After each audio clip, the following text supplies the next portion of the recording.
Hello and welcome. You are watching Game On here on News 9. I am Krishna Kumar.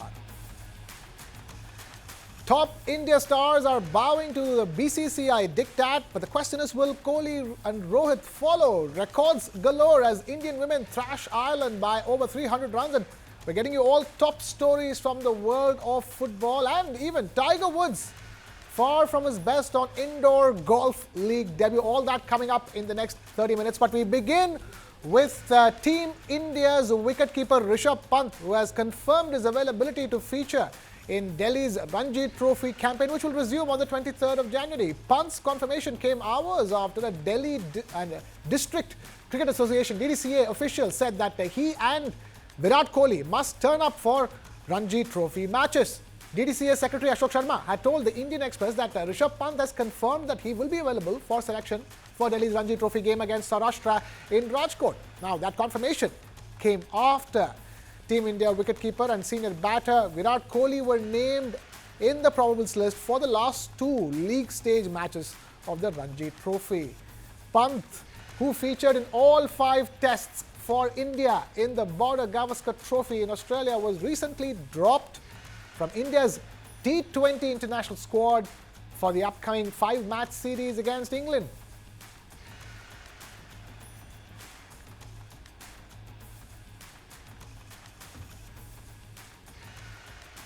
Meanwhile, Virat Kohli, who was spotted at the Gateway of India in Mumbai yesterday, has not made his position clear on playing Indian domestic cricket. Kohli was also trending on social media last week for a pilgrimage trip to the holy town of Vrindavan with his family. Just yesterday, Ashok Sharma had urged Kohli and Pant to play for Delhi in domestic cricket tournaments. Sharma, while citing the example of Mumbai cricketers, had said that Virat along with Pant should at least play one game, but also added that they probably won't. While Pant confirmed his availability for Delhi, Pant has stayed away from the national capital.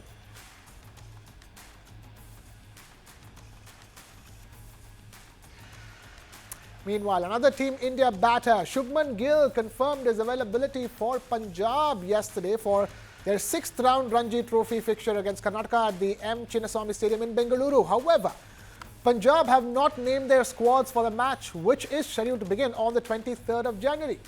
Gill's possible return to the Punjab fold gives him an opportunity to work with Wasim Jaffer, the highest run getter in Ranji history, who is now the coach of Punjab. Gill, like most of the other top-order Indian batters, has had a dismal series in Australia. Gill has last made a Ranji Trophy appearance for Punjab back in 2022 when he played against Madhya Pradesh in the quarterfinals. Gill was among those who endured a disappointing run in Australia, where he managed a highest of just 31 runs in 5 innings following a return from a finger injury that kept him out of the series opener in Perth. He averaged 18.6 during the test series. He was also left out of India's 11 for the Boxing Day test.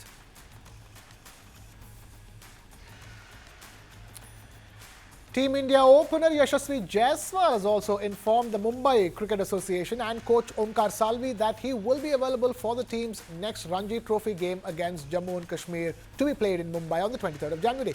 Jaiswal, with a century and a half century, was a bright spot in an otherwise forgettable tour of Australia for India. Now, the Mumbai Cricket Association has confirmed that Jaiswal will be available for the Ranji Trophy game. He was India's most successful batter in the Border Gavaskar Trophy series. Jaiswal's 391 runs from 9 innings in 5 tests was also the second highest batting aggregate for the series.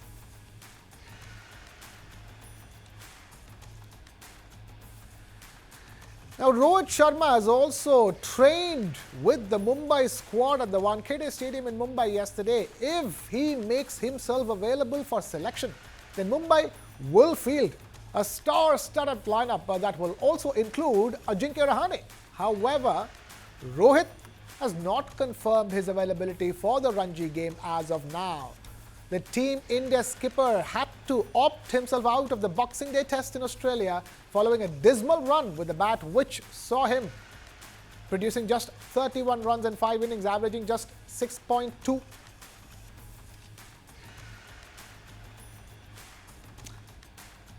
Away from men's cricket, it was a records galore in Rajkot as India thrashed Ireland by 304 runs in the third and final women's one-day international. Smriti Mandhana waltzed her way to the fastest century by an Indian, while Pratika Rawal compiled her maiden international 100 as India amassed a 435 for 5, their highest ever total in the 50-over format. In the third and final match against Ireland, the stand-in skipper Smriti Mandhana's scintillating 135 came off just 80 deliveries.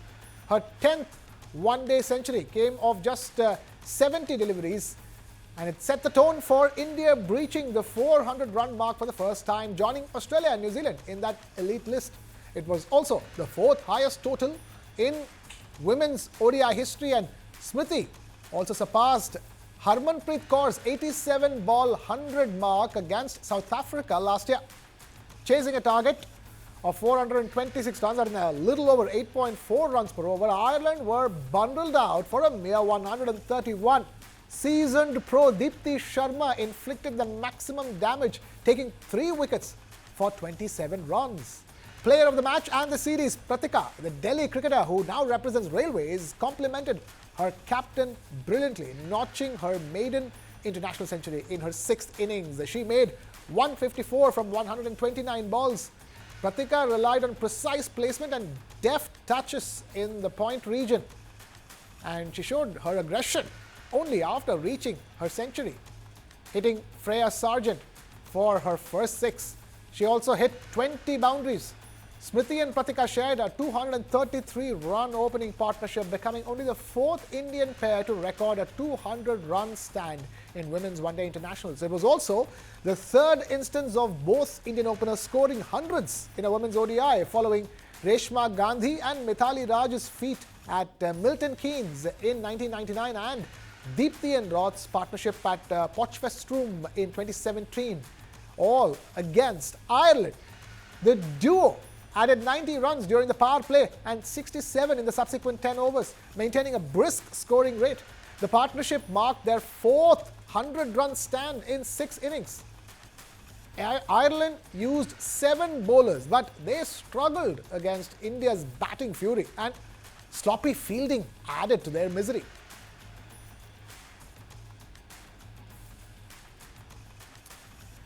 Shifting focus to the world of football, where former Liverpool and Borussia Dortmund manager Jurgen Klopp has described FIFA's new Club World Cup as a useless waste of time, despite his new ties to the Red Bull Salzburg club, where he is the head of global soccer.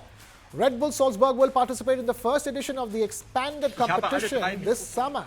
In his new role, Klopp will not be involved in the day-to-day operations of the Red Bull-owned clubs in Germany, the United States, Brazil, Japan and Austria, but instead act as an advisor while also supporting the organization's global scouting operation and contributing to the training and development of coaches. Speaking at his first official appearance as Red Bull's head of global soccer, a position he took up in October 2024, after a successful 9-year-long stint as Liverpool manager, Jurgen Klopp did not backtrack on his previous criticisms of fixture congestion in elite European football. I know Salzburg is playing the Club World Cup, and do I have to say now I love the competition? I don't. I still don't. I think it's useless. It doesn't help. It's you have no summer break. I don't know. It means for some players who played the World Cup or whatever, or Euros and Copa America, whatever, in last year, and now playing through this summer, who wins the tournament is, wow, the poorest winner of all time, because he has to play the whole summer through. Then the league starts again. We have now a lot of injuries in European football. Again, the muscle injuries, all these kind of things. At one point we have to reduce the amount of games. That means in some leagues it would be better you have 18 instead of 20. That means in other competitions you don't add games. So you reduce them.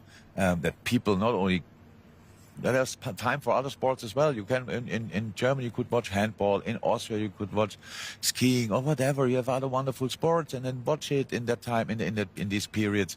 You don't have to fill each gap with football. think sometimes the lesser often you see something, the more you love it. And from a TV point of view, maybe the more you would pay for it, and then everything stays the same, and you can have people see that. But it's clear, lesser games or bigger squads, no other solution.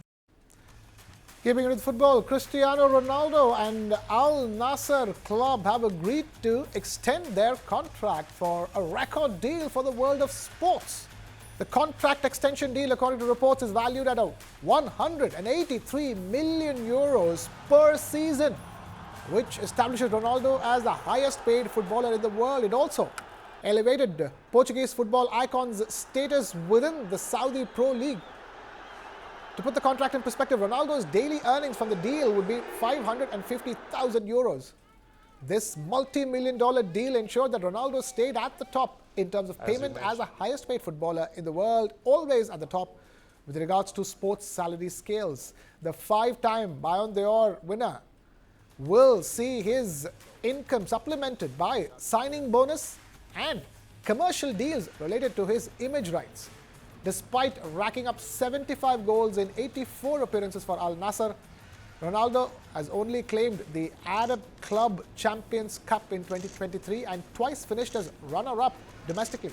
Ronaldo has notched up 17 goals in 20 matches this season to maintain his value for the team on and off the pitch. The one-year deal in 2023 had already made Ronaldo one of the top 3 highest-paid athletes ever, leaving him only behind Japanese baseball pitcher Shohei Ohtani and Lionel Messi. Ronaldo had joined Al Nassr in a blockbuster move in January 2023 that helped kickstart a flood of top talent towards the Middle East. The new contract will run till June 2026.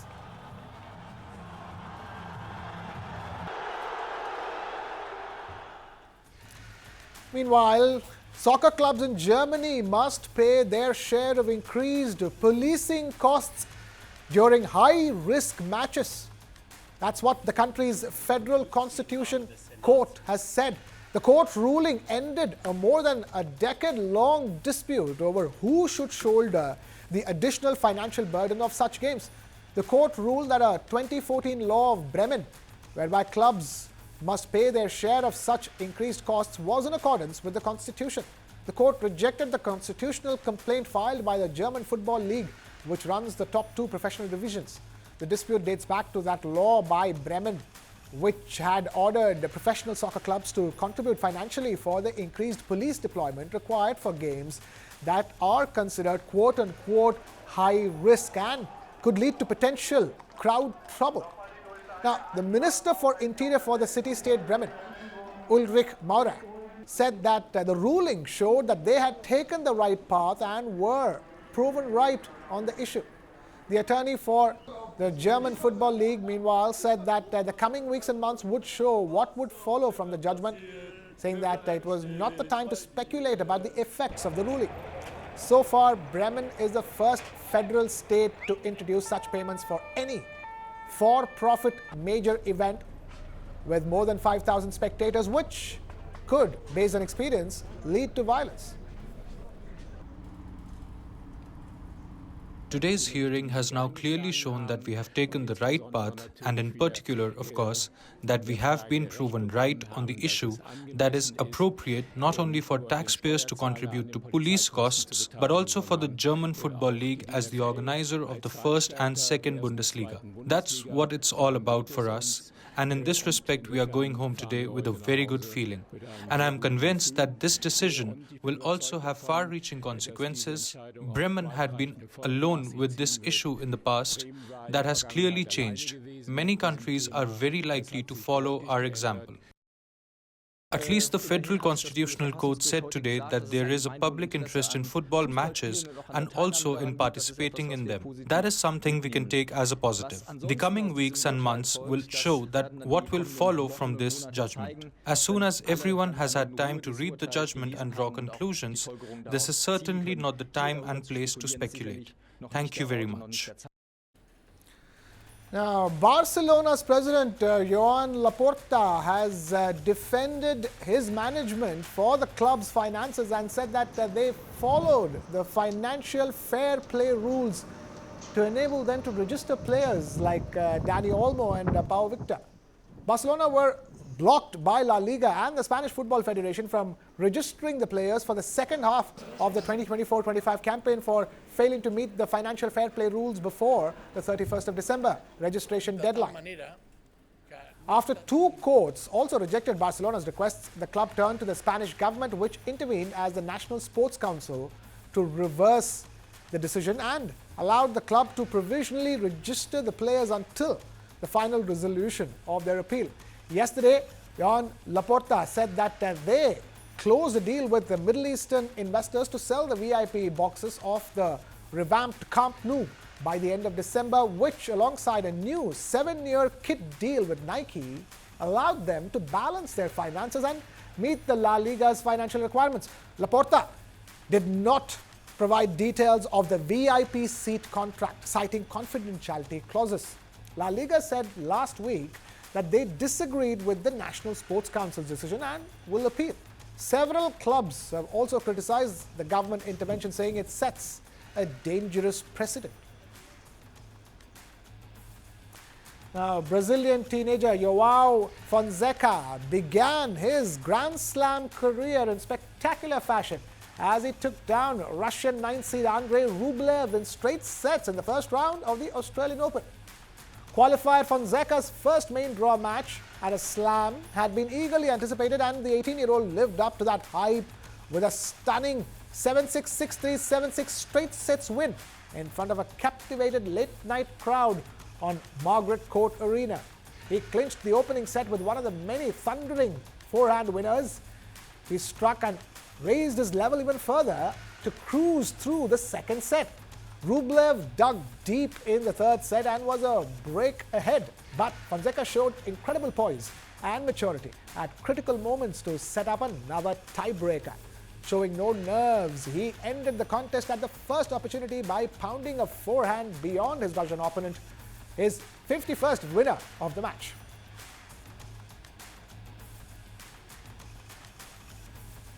Meanwhile, Tiger Woods embarked on a new challenge when he made his debut in the tech-infused Indoor Team Golf League. After his talent and charisma elevated golf to new heights during his prime, Woods has co-founded Team Golf League with Rory McIlroy, who also debuted at the tournament during the first round last week.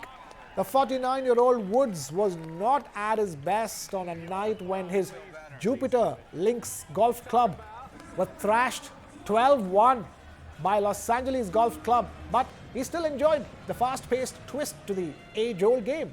1 week after its launch, TGL, as it's called, rolled out the biggest name on its roster with hopes that Woods can help the sport cultivate a newer and younger audience. Before hitting the night's opening shot at a 5-story simulator screen, Woods did his part to pump up the crowd as he utilized the hammer, doubling the value of the par 4 first hole to 2 points. Despite being on the wrong end of a route, Jupiter Links were able to have some fun at their own expense, with Kisner jokingly asking Woods' son that if he wanted to play. This is unique. This is something that the golf has never seen before. I mean, to have an arena like this and to be able to go out there with great guys, entertain everyone, just have fun. The new tech with, I mean, I know that my family were blown away of the enormity of the space, and then on top of that, the rotating green, and it's really neat. And it was intimate. I think that's one of the cool things about it, and it's about entertaining, and we had a laugh. We were entertaining, and we had a lot of shots. I think the people here, they got to see how bad pros can be. It was just a boat race. Oh my goodness!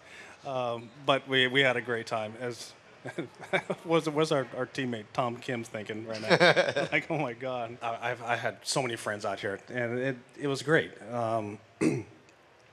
To have the SoFi Center here, to have it here in where I live, and be able to have something that is going to change the game and how it's perceived, how it's looked at. The young viewers, be able to have that here in my hometown, it's incredible. Speaking to reporters after the match, Tiger Woods said that it was too soon to determine what impact, if any, the massive wildfires that have ravaged parts of Los Angeles for the past week could have on the PGA Tour event that is scheduled to host next month in Southern California. Pacific Palisades is the home of the Genesis Invitational, a signature event that has a $20 million American purse and is scheduled to take place from the 13th of February to the 16th at the Riviera Country Club. Speaking after making his TGL debut, Woods said that no decision has been made on whether to shift either the date of the tournament or its location from the Los Angeles area. Woods, who grew up in Cypress, California, said he knows some people who have lost everything in the fires and that the news has been hard to take. Well, it's just sad. I mean, Max and I have grown up there. We're SoCal kids, and to see what has happened, I mean, I've known a couple of people that have lost everything, so it's just hard. And as far as the Genesis, we're trying to just figure everything out and make sure that everyone's safe, and we have meetings scheduled going forward. But as of right now, we're not really focused on the tournament. It's more about what we can do to help everyone who's struggling and who's lost homes and have their lives changed. And with that, it's a wrap here on this edition of Game On. And thank you so much for watching. This is Krishna Kumar signing off.